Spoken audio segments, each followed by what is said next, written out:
back into the exciting world of Betrayal at Krondor. Yes, here we are in episode 2. Defender alongside my good friend J. Ricochet. And we will be picking it up here from our bookmarked save. I really should have actually saved it, but I didn't. Wait, so there's a quick save called the bookmark? Yeah, it ties it all back into that whole book mentality that they're trying to, push. That's very, I don't know why. I don't know. People don't really like books, do they? Do you like books? Right now I've been reading a lot of comic books. I haven't read a lot of books recently. Alright, so we are continuing back north. Again, in the opposite direction of our intended goal of Krondor. We've just passed through Yavon, and we'll probably just head over to Tirsog and then head back. There's a couple of things I want to pick up. We've got to delay that betrayal as long as possible. Alright.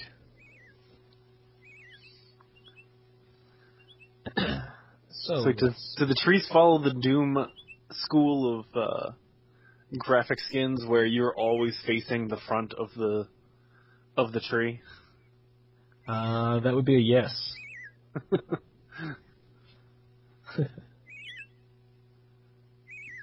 Alright, just continuing down the road a little bit here. What's this? These kind gentlemen along the way. Looks like we ran into some break dancers from the Pixels. I don't know, it's hard to tell. That one guy has a long scarf. Well, clicking on them. Well, they agree to attack.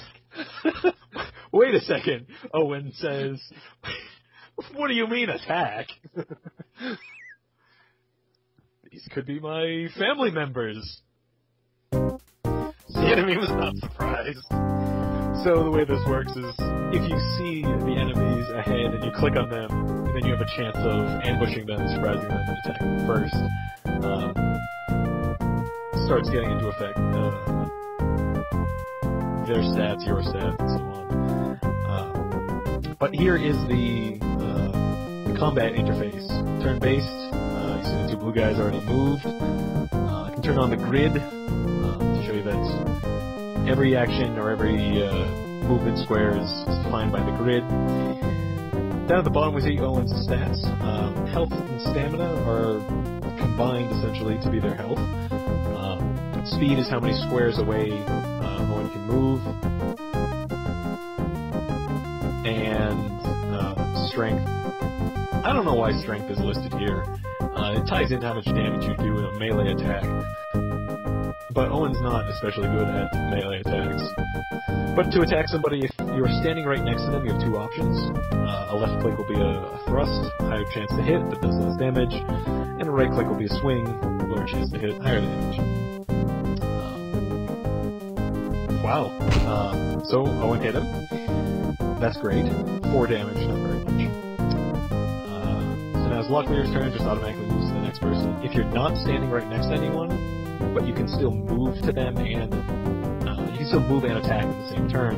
However, you can only do a thrust. You can't move and swing. So move him up. And Gorath. Now you see Gorath's damage is compared to Owen and Locklear's a little bit higher. His strength is 25. So if we I'm just gonna do an overhead swing here, and I hit it. 24. Pretty good. Pretty good damage. Pretty unlikely to hit usually with the overhead swing. So we can continue in that vein. See, this guy moved over to start attacking Owen. I can have him retreat like the cowardly little wimp he is.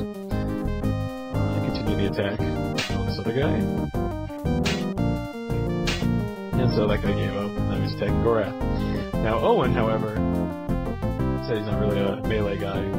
Owen's got a little bit of magic. It's not entirely explained how, or in the game at least, how he has this magical talent.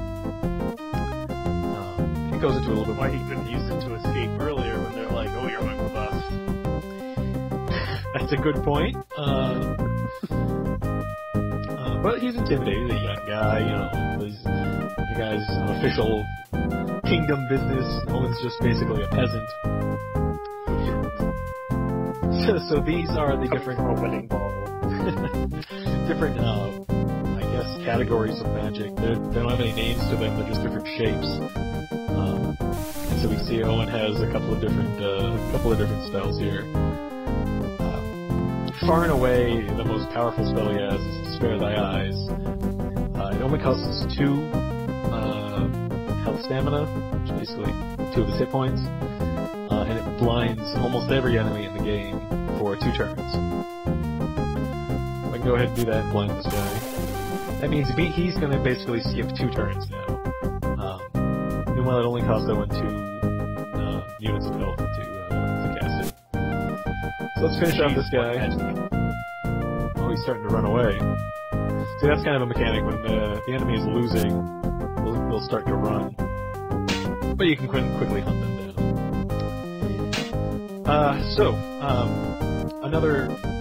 Now that we are basically going to mop up the rest of this battle, I can explain some of the other aspects here. Anytime you take damage or use health or hit points for magic, it first comes out of your stamina and then comes out of your health. Stamina is basically, doesn't matter if you take any of that damage, you can still fight at full capacity. Once your stamina drains and you start losing health, then your stats start going down. And it can be all the stats.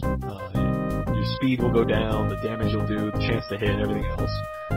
So basically, once you're down on stamina, you really want to bring that character to some safety. If you don't want the character to do anything, this heart will, have them skip their turn. They'll get some of their health or stamina back. There's no block, just heart. Yeah, there's block. The shield will I think it halves the damage. I don't think it necessarily prevents them from hitting you. But you do take less damage if you choose to defend. And there's occasionally times when you want to do that. Wouldn't you want to do that, or just straight up skipping the turn? Well, if skipping regenerates some of the stamina. Alright, another thing you can do is this assessment tool. Everybody has assessment as a skill. What they can do is they can look at, depending on how good it is, they can see more or less information about that character. Owen is not very good at looking at things, apparently. All he can tell is this guy's defense rating, which is basically useless. But the more you assess in a row, theoretically, you're supposed to, it's supposed to stack. The benefit is, if you assess multiple times in a row, you get more information each time.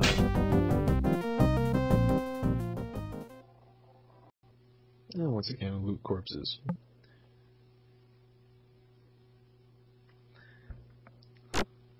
It's always a good idea to pretty much pick up everything.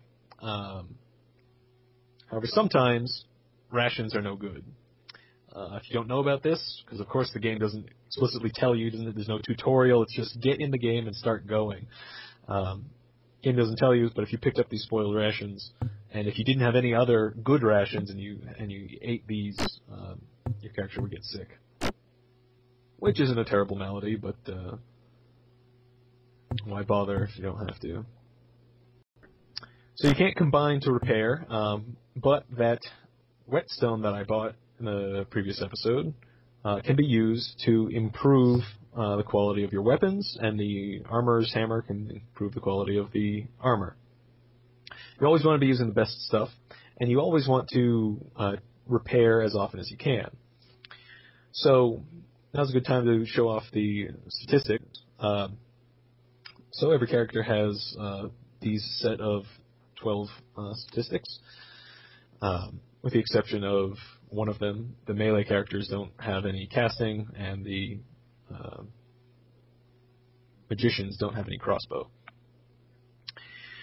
But this is basically our skill in each of the sections. Most of them, I guess, are self-explanatory now that I've talked about assessment. The weapon craft skill is going to be the one that dictates how well or how much improvement you'll get from using a whetstone or an armorer's hammer. There's another feature that, again, is not explained anywhere and how the mechanic works. But on the edges of these swords, if you click on any one of these skills, they'll highlight it. And you just toggle those on and off. No explanation of what it does. You can turn on as many, you can turn them all on if you want. But apparently what it is that that's supposed to be the focus skill. So he's really going to focus, if I just check this one off, he's going to focus on, improving the weaponcraft skill more than any of the others. If you turn on more than 2 at a time, then it reaches a point of diminishing returns very quickly. And it's basically like you had none of them on. You can right-click on the photos, get a little bit more background. We don't know anything about this guy, but apparently Gorath is one of the uppity-ups in the Moredel hierarchy, or Moredel. Don't exactly know how to pronounce it, but that's one of the types of elves in this game. Pretty standard trope of elves, but there's different types. But suffice it to say, this is a bad guy who is currently not so bad.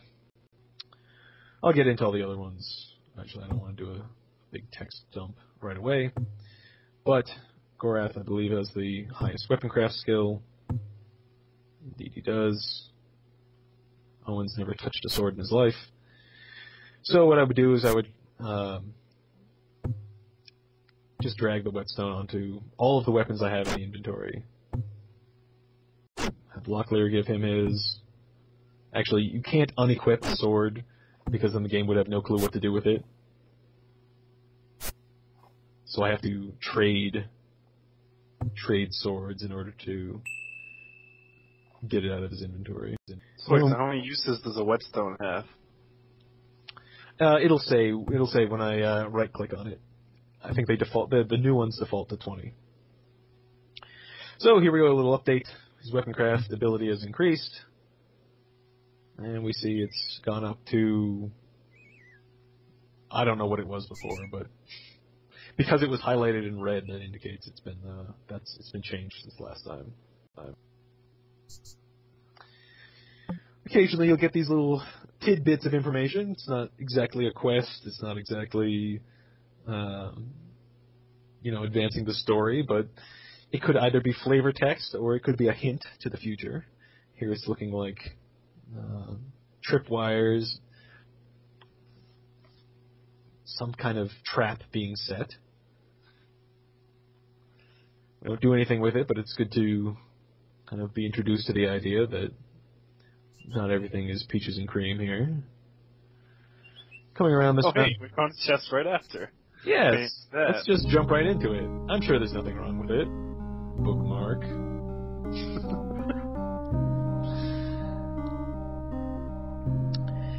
So here we're introduced to a new type of treasure chest, and one of my favorites. This is a Mordel puzzle chest, written in the Mordel language or whatever, but since Gorath can read that, it translates it for us.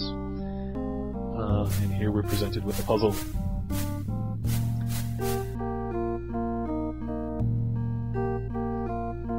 With little tumblers, flip through. Each tumbler only has four letters on it. So if you know what the answer is, you can simply switch right away to it. If you don't know what the answer is, as I didn't for most of these puzzle chests when I first played this game when I was maybe 10 or 12, you would cycle through all 4 letters, and then move on to the next one, and cycle through all 4 letters, and move on to the next one, until it finally opened. Yes. I wasn't a very bright kid. So none of these puzzles in the game are tied to the lore of the game. They can all be valid puzzles outside of this game. A couple of, I guess, minor exceptions. That's handy. I was wondering if they were like a look it up in the manual type thing, make sure you haven't bootlegged the game. Nope. So usually inside these puzzle chests, there's a lot of good stuff. Like a seashell. A shell. a 66 shell. This is not 66 shells, it's a 66% quality shell. In this game, there's a number of gems. Basically, that's what this is a category of. Gems only have quest purposes, or can be sold to vendors. Let me pull up the map here to show you that, as I mentioned before, you can drive around in the map view, which especially helps getting through narrow corridors and so on.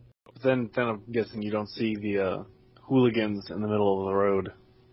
Yep, you don't see hooligans, So you don't see chests, you don't see anything. So it's getting on towards darkness, so you've set up a campfire. Why not in the middle of the road? However, sometimes when you go to do that, one of your characters will have this premonition that this isn't a good spot to do it. That always implies that there's an enemy nearby. So what we'll do is we'll find this enemy, dispatch him, and then tuck off to bed. There he is off in the right. He's hiding. he's just waving. Hey! And once again, 3 people lumbering down the main road were unable to catch the enemy by surprise. Things roughly take up a certain amount of space. I think armors take up about 4 squares worth. Most items are just 1 square. Keys exist in a different realm. They're stored like with the money. Or stored whatever. Yeah. So what we did is we just picked up another key, the same key that opened the chest, or the quote-unquote abandoned house back in Yavon. The only benefits to having multiples of the same key is if you try using a key in a lock that doesn't fit, especially the crap keys like that one, they have a tendency to break. They're still not okay with looting corpses. He was setting aside his reservations. Yeah, that's his corpses are icky. And covered him. Well, I mean, this is only the 3rd guy, that they've killed in the day, In one day. Alright, so I'm just going to take this short branch off down to the south to find, this is one of the primary reasons we went off in this direction, to find out who's in this house. Well, it is after midnight, so why don't we wait until he wakes up? And now it looks like the owner is awake. However, it turns out the owner was not in the house and came up from behind us as we were examining the door handle. Here's these just described. And he is documenting all of the mercantile boxes. Most people call them treasure chests. And that there's one of them just west of Hawk's Hollow. And he wants us to go investigate it. See what's in it. Now that's a little bit unusual, because this guy lives pretty far up north, partway between Yavon and Tirsog. And he says, you know what, there is a treasure chest just to the west of Hawk's Hollow.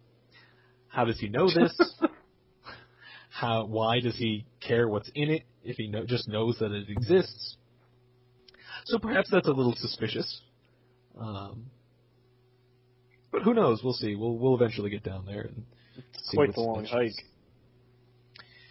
It is, but it is towards the south, and we are sort of going in that direction anyway. All right. So the reason we get that quest is because the reward for that, he's got a book that is extremely valuable. All right. So what we have done is we've left through Yavon. We've explored some puzzles, the Moradel puzzle chests. Picked up a new quest. Of course, there's no way to document that except with our notebook outside of the game. And, we just document west of Hawk's Hollow treasure chest. And where this guy's house was, so we can come back to it after we finish it. But that's about it.